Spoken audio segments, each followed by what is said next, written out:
Local news for Friday the 15th of September. Property sales continued to be strong last month in Masterton, with 56 properties sold, with at least 50 over the RV. Carlton slowed slightly with 17 sales all over the RV, and South Wairarapa had 23 sales. Residential sections in Masterton were sold for anywhere between $100,000 and $160,000, and in South Wairarapa most sections were between $175,000 and $250,000.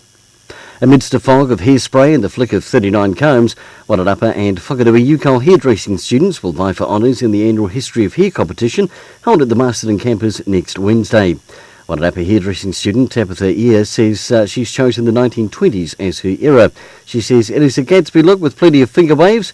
It's quite technical, but I like a challenge. And that challenge will begin next Wednesday at 11:30am.